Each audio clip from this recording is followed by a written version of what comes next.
Our scripture today comes from Luke chapter 9. Now, about 8 days after these sayings, Jesus took with him Peter and John and James and went up the mountain to pray. And while he was praying, the appearance of his face changed, and his clothes became dazzling white. Suddenly they saw two men, Moses and Elijah, talking with him. They appeared in glory and were speaking of his departure, which he was about to accomplish at Jerusalem. Now Peter and his companions were weighed down with sleep. But since they had stayed awake, they saw his glory and the two men who stood with him. Just as they were leaving, Peter said to Jesus, "Master, it is good for us to be here. Let us make 3 dwellings, one for you, one for Moses, and one for Elijah," not knowing what he said. While he was saying this, a cloud came and overshadowed them, and they were terrified as they entered the cloud. Then from the cloud came a voice that said, "This is my son, my chosen. Listen to him."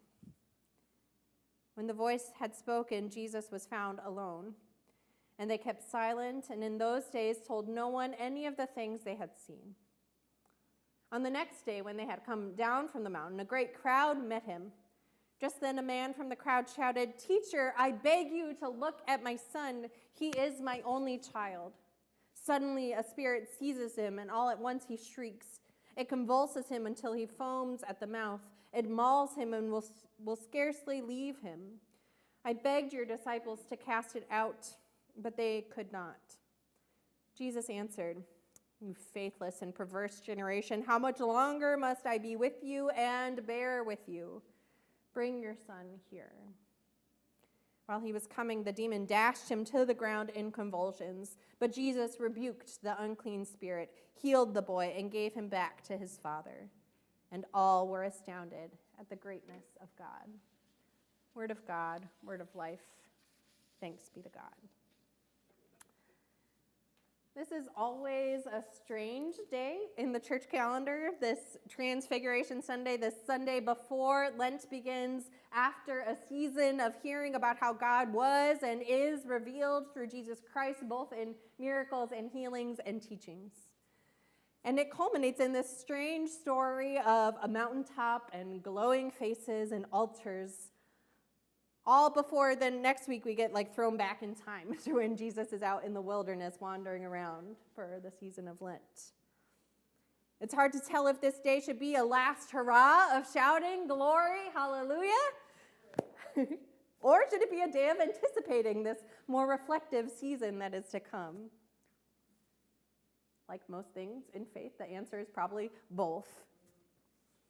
Especially since in the last decade or so, there's been a movement not only to read this mountaintop portion of the Transfiguration story, but to include what happens as Jesus and the disciples come back down the mountain. All 3 Gospels put the mountaintop and then into the valley for this healing.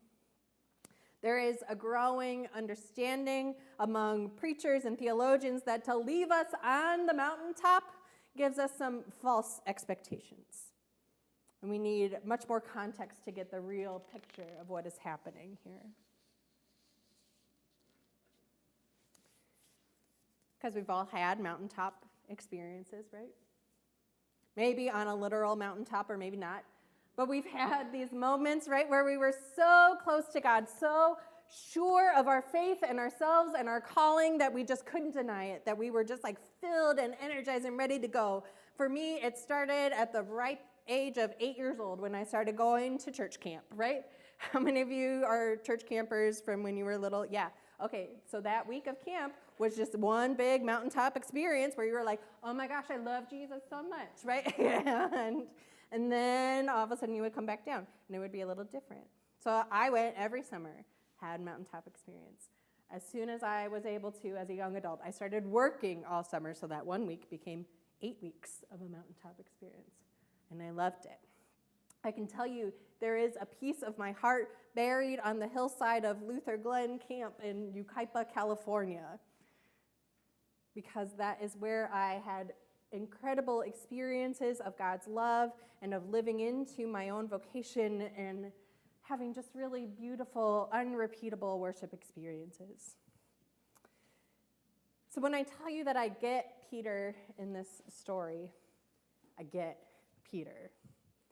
I completely understand wanting to stay on the mountaintop and just build a little altar and just try to capture those experiences for an eternity.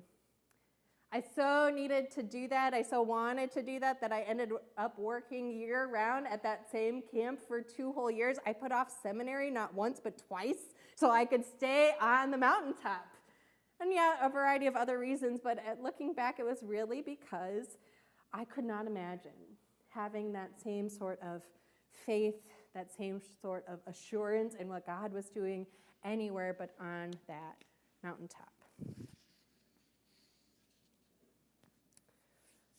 Writer Debbie Thomas, in her weekly commentary essay on the Gospel for the week, says this: "The danger of God on the mountaintop Christianity is that it prompts me to compartmentalize my life, as if God is somehow more present during a rousing choral anthem, a stirring sermon, or a silent retreat in a seaside monastery than God is when I'm doing the laundry, buying my groceries, or sitting in bumper-to-bumper traffic. In its worst iteration, mountaintop Christianity is addictive, leading us to spend our days pursuing a high we conflate with spiritual success. And when we don't experience that high, we feel empty, unloved, angry, or bored. Meanwhile, we don't notice the ever-present God in whom we actually live and move and have our being. Desperate for the mountain, we miss the God of the valley, the conference room, the pharmacy, the schoolyard. Worshiping the extraordinary only doesn't make for a healthy faith."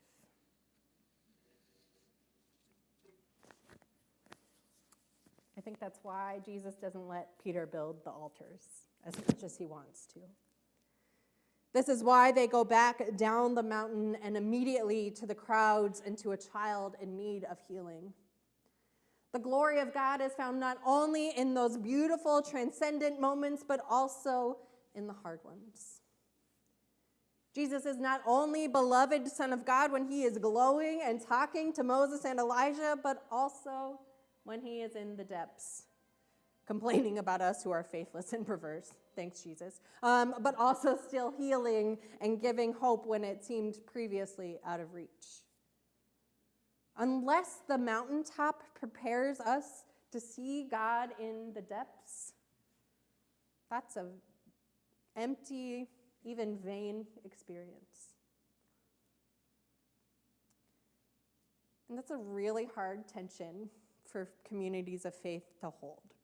Like, duh, we want good worship, right? Thank you, Nicole and Michelle, right? We want to feel fed and refreshed and sent out and inspired, and we are thankful for wonderful musicians, especially those who decide to just step right up to the plate.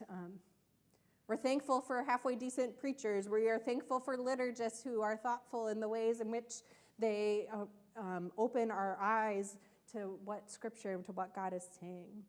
And we want to find ways for people to use those gifts.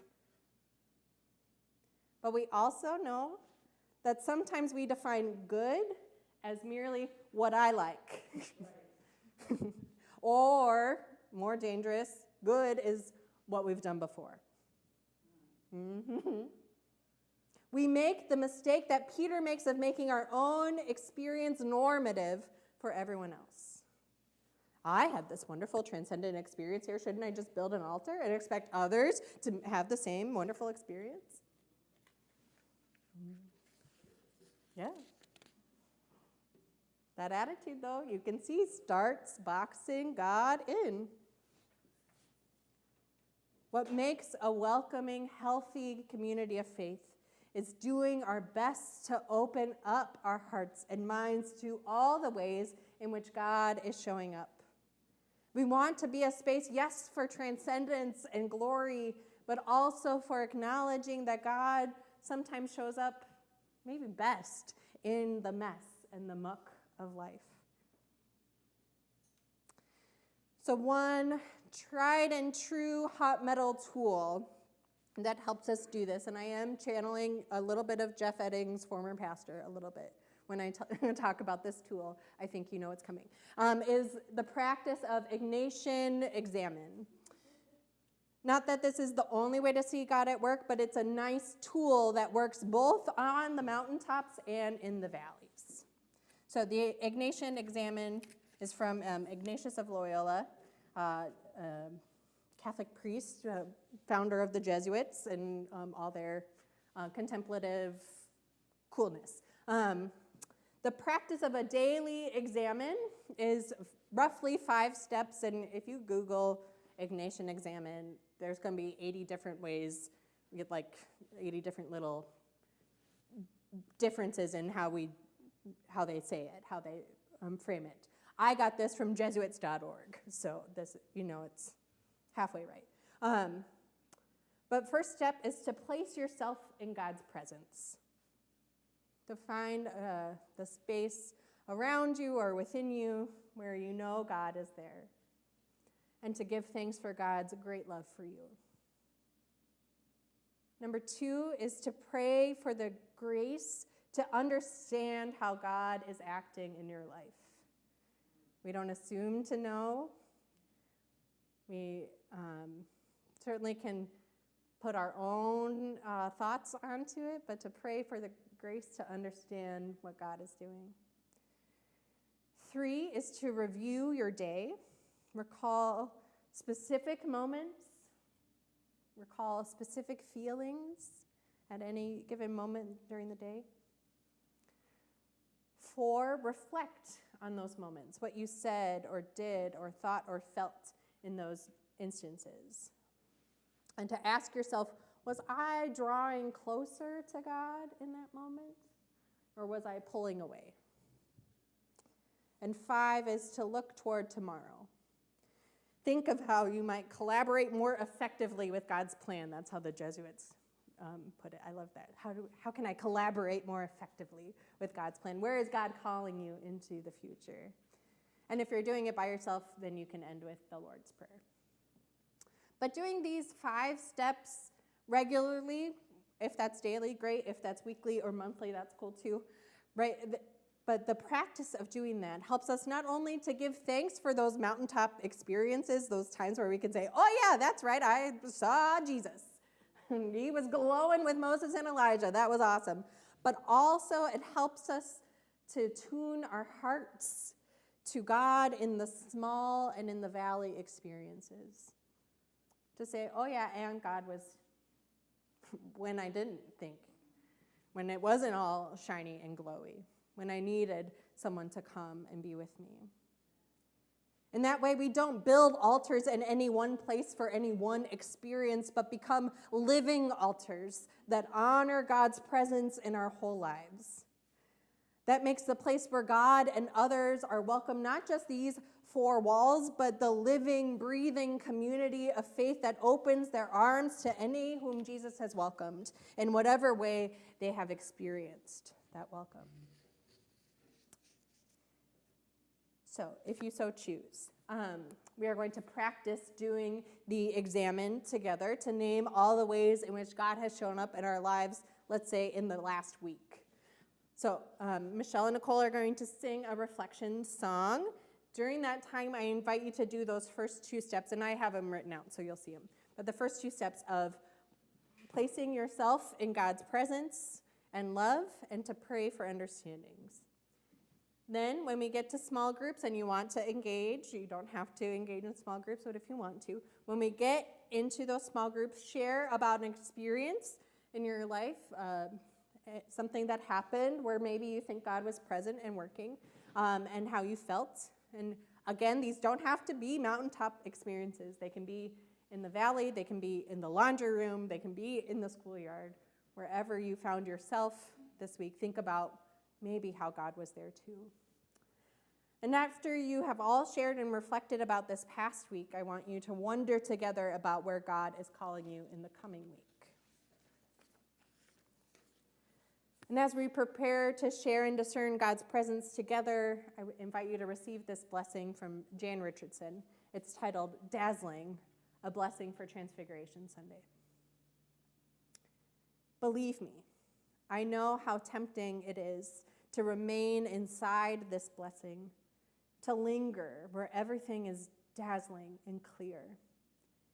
We could build walls around this blessing, put a roof over it. We could bring in a table, chairs, and have the most amazing meals. We could make a home. We could stay. But this blessing is built for leaving. This blessing is made for coming down the mountain. This blessing wants to be in motion, to travel with you as you return to level ground.